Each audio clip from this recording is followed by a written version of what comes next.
Hello there, Global Girls Online Book Club. This is Louis van Skalkwyk. I'm your author of today for the 7th of June. And as a part of my posts for the day, I thought I would read an excerpt from my debut novel, The Discarded, for you, just to give you some sort of idea of what it's about.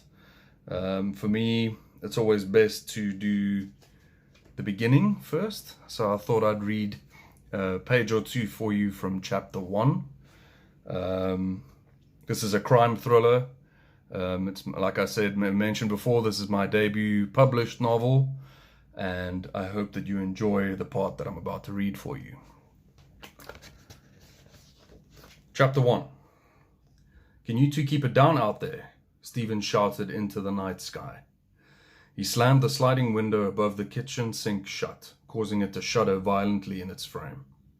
It was late, and his two Rottweilers were driving him insane. They were usually the first ones planted on the couch after dinner, but in an out-of-character twist, the two had insisted on being let outside tonight. They had squealed and scratched at the back door. There was no choice but to set them free, or risk having to do extensive repairs in the morning.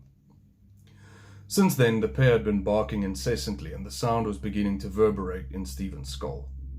Through the glass, he could see the animals' faded outlines. They were running around like rabid beasts. He wondered what had gotten into his normally docile and lazy pair of dogs. What Stephen was also unaware of was that before the night was through, he would be dead. He looked down at his hands. His palms felt leathery and coarse after a good 20 minutes battling the crusted, burnt edges of tonight's lasagna dish in the soapy water. A few lackluster scrubs later, he decided to dump it back in, to let it soak overnight, and commenced feeling around the bottom of the sink for cutlery, his absolute nemesis in the process of washing up. He cursed under his breath, and a chill of disgust ran through him as morsels of food and grease brushed past his fingers, like little creatures lurking in the deep.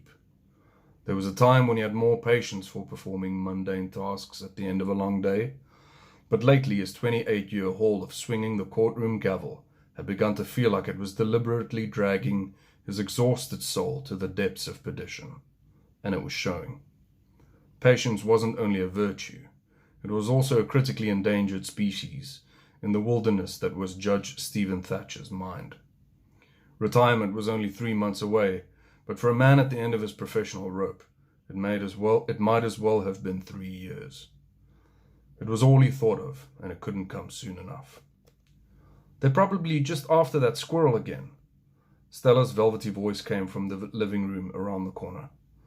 She was perched on the sofa where she could habitually be found after supper, hidden behind her horn-rimmed glasses and a Dean Koontz novel. "No bother, hun," she continued. "Why don't you come and sit down?"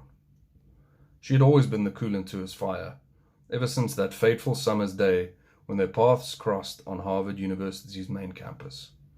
They had been close to graduating and were astounded that they had never met before. Both were natives of the same suburb in Toronto and had traversed the grounds of Harvard in a parallel fashion for at least 3 years.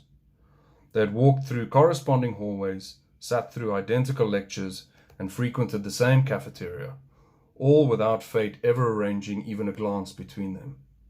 That was until they reached for the same empty seat in the Widener Library just across from the Tercentenary Theatre early one Wednesday morning. The connection had been instant, and the pair ended up spending all afternoon and most of that night comparing notes and discussing politics, the law, and love in a coffee shop across the road. Several dates in quick succession ensued, and here they were, 41 years, 3 children, and 6 grandchildren later. They had accomplished much together, both personally and career-wise, and were looking forward to easing into a version of their lives that they had built from the ground up and could now enjoy to the very fullest. Stephen gladly accepted his wife's offer and dried his hands on the towel hanging from the edge of the sink. Just then, a flicker of movement caught his eye through the kitchen window. He peered through, almost pressing his face up to the glass. His eyes squinted as he saw what appeared to be a round red shape floating next to the silver maple tree in the distance. The lighting outside was dim and hazy, so he reached for the exterior light switch, flicked it, and returned his gaze towards the window, studying the scene. Nothing.